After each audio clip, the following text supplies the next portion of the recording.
Hey guys, what is up? It is me, Pagey here once again, and welcome to another edition of Flashback Reviews, where we look back at some of the most beloved and, more importantly, in regards to how we select them, the highest rated episodes of The Flash from the past.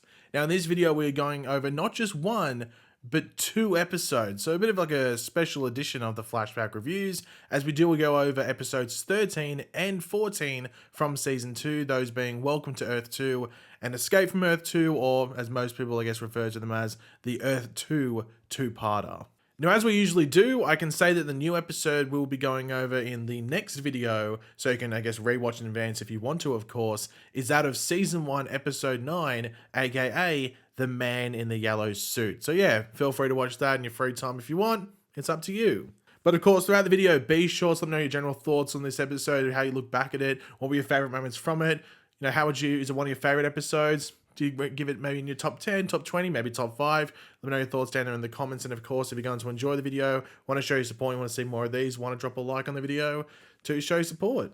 Now, in the lead up to this episode, Harry Wells had created a device to siphon or take some of Barry's speed energy and attaches it to Barry's suit. Now, it does steal a portion of Barry's speed, which Harry then gives the energy of to Zoom, who actually demands the rest of Barry's speed, with Zoom using Harry's kidnapped daughter of Jesse back on Earth-2 as ransom. Meanwhile, Harry and Barry successfully find a way to actually close the breaches, but Harry opens up and tells the team about the device that he actually, attached to Barry's suit, and asks to be returned to Earth-2 and then have Barry seal the breaches off, so neither him or, mainly Zoom can re-enter.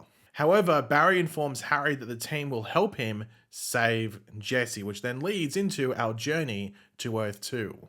But let's just jump into the episode recap. So in episode 13, aka Welcome to Earth-2, Barry closes all but one of the breaches using the last breach, which is conveniently located at Star Labs. Barry, Cisco, and Harry travel to Earth-2, but an energy surge actually destabilizes the breach, and the trio actually gets stuck over on Earth-2. So some issues straight from the get-go. But Barry decides, pretty smartly, to impersonate his doppelganger to get more information on Zoom. He later actually meets the Iris and Joe of Earth-2 and actually learns this Iris is his doppelganger's wife. Barry and Iris are currently married on Earth-2, while on Earth-1 they haven't even really started a relationship yet. And she actually works for the CCPD, while Joe is a singer at a club sort of thing. Now, whilst at this club where Joe is singing, Barry is attacked by the Earth-2 Caitlin and the Earth-2 Ronnie, known as Killer Frost and Deathstorm. And unfortunately, during this whole sequence, Earth-2 Joe is killed in the attack. Now, Cisco attempts to help the police stop the pair, but is actually confronted by his own evil doppelganger, known as Reverb, and revealed to actually have much greater powers, including control over people's nervous systems, as well as manipulation of vibrations, with Barry arriving and, actually being stopped by Reverb and Deathstorm as well. However, luckily for Barry, in a way I guess, Zoom arrives and actually kills Reverb and Deathstorm in a very surprising way for harming the Flash, and then imprisons Barry. Now, meanwhile, while all this is going on Earth-2, a new metahuman named Adam Fells, aka Geomancer, appears on Earth-1 in Central City, and, quote-unquote, Jay Garrick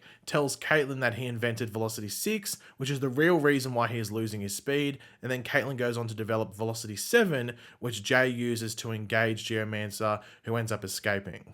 And this leads us into episode 14, aka Escape from Central City, where in Earth-2, Zoom issues a demand to Central City to, turn in Harry Wells, that big thing on the building, and attack Star Labs in order to find Harry and Cisco, but the two escape with the Earth-2 Barry and actually decide to try to convince the Earth-2 Caitlin, aka Killer Frost, to help them, which after a bit of a fight is agreed to by Killer Frost, and she takes the team to Zoom.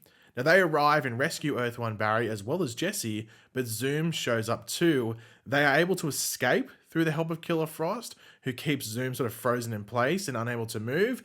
But there is this third person, this third prisoner that's hidden behind an Iron Mask helmet, who of course becomes much more relevant later in the season, who had actually tried to reveal something about Jay, wasn't able to get it through because of the mask, and he's actually left behind for, things later in the season. But meanwhile on Earth 1, Caitlin actually does create Velocity 9, which Jay uses to stop Geomancer, who actually gets put into Iron Heights, and Caitlin discovers that Velocity 9 can potentially cure Jay. Now, Jay, Caitlin, Iris, and Joe are able to stabilize the breach within Star Labs and allow Barry, Cisco, Harry, and Jesse to return. But as the breach is about to close, all of a sudden, this black clawed fist in hand of Zoom stabs his arm through the breach and through, quote unquote, Jay, and pulls him back through the closing breach back to Earth-2. This leaving Caitlin screaming and the team in utter shock. And I just remember, myself, as well as I'm sure most of the audience watching, were like, what the actual hell just happened there after that moment? One of the more crazy endings in an episode this season. And this season had a lot of crazy endings of episodes. Now, what were the pros of this episode? Well, there was a lot. The first one is pretty simple. Earth-2, the vibe, the style.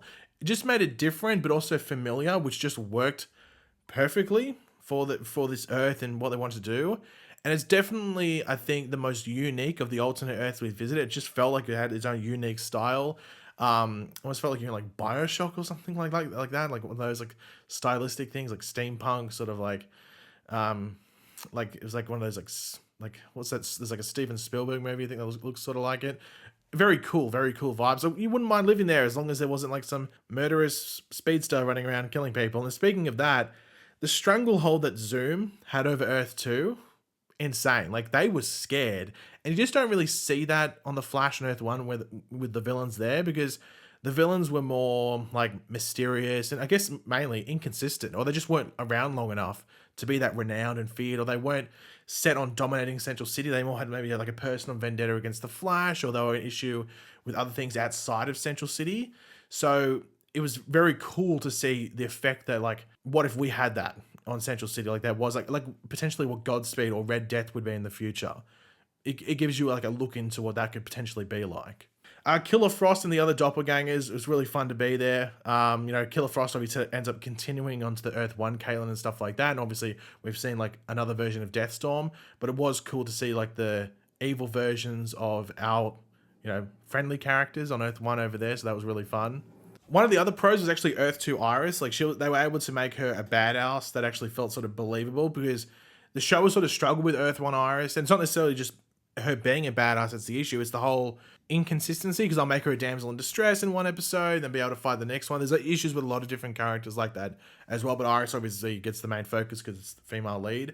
But Earth-2 Iris was just like a no-nonsense type of woman from the get-go, and she just sort of, she's like, hey, you know me? I'll deal with it myself, and she wasn't scared to get in there. So I thought that was cool to see.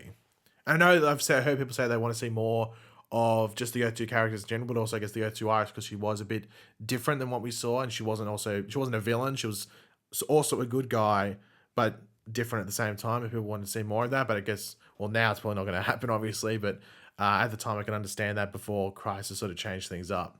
And also another pro, which some people might not have thought of, but or think about too much heading out of the episode, but it was actually seeing that Jay Garrick be a hero, if that makes sense. Like that looking Jay Garrick, it was really the only time we got to see him do it. But then again, that's because it wasn't really Jay Garrick. It was a time remnant of Zoom pretending to be Jay Garrick. So no wonder it was really the only time we saw him be a hero, and it was really to cover his ass for the most part and not look suspicious. So it was cool to see, but at the same time, you can understand why it wasn't really that much used in the season. In regards to cons or things that, could have been improved upon, I think it was just mainly didn't get to explore more of Earth-2. That's really my only issue with this two-parter. I would have loved to have seen more Earth-2 versions of characters, even stuff that extends outside the Flash, so some other Arrowverse characters, though we did get a decent amount, so maybe that's me being greedy, but we did get a good amount of references, and even to stuff outside of the Flash as well. Like, we even got to do the whole, like, Earth-2 Oliver and Robert Queen and all that, how Oliver died, in the island, or on the way to the island in the boat crash. Robert Queen was on the island, ended up becoming the Hood. So there was references to that, but then again, it was only 2 episodes and I had a lot of story stuff to cover, so it's probably me being greedy, but it still would have been cool to have more people show up, whether it was like an Earth-2 Eddie or whoever it might be, would have been cool. But also at this point, it was only season 2, so it's not, if it was in like a season 5 or something, then you'd have like a larger catalog of characters that have appeared in those previous seasons that you could do Earth-2 versions of. But at this point, there's only been like a season and a half. So it's not like they could have done a ridiculous amount. So I guess you have to be fair there. But overall, this is one of the more funner episodes, especially seeing it's a two-part to jump into. You pretty much get like an hour and a half, almost like a movie length, to go in and have some fun. It's very, very watchable as well. And, you know, it doesn't really have too much spoiler stuff. So it's not like overly, you know, leading up to a big reveal or anything like that. It's mainly just having a lot of fun. And obviously, when we're watching it live, back during the airing of season 2, that ending, it made you go, what the hell happens next? Because no one saw Jay Garrick dying at that point, or, you know, quote unquote Jay Garrick, the fake Jay Garrick, dying at that point. And they just killed that character all of a sudden without really any lead up. So that really blew our minds, and it really had us unsure what was going to happen next. And also, we weren't too sure if we could trust Harry at the same time as well, because of what he'd been doing behind Team Flash's back. So it added some more mystery and doubts of what was going on. But yeah, this is a fun two-parter, and it was really fun to go back and watch it. But yeah, guys, thanks for watching. Hopefully you enjoyed the video. If you did, it'd be awesome if you could drop a like and show support. Let me know in the comment section down below your very thoughts on this episode. Is it one of your favorite episodes? Do you have issues with it more than I had? Let me know in the comments. I'm always curious to read it. Of course, if you are new to the channel, make sure to subscribe, and I will catch you guys later. Goodbye.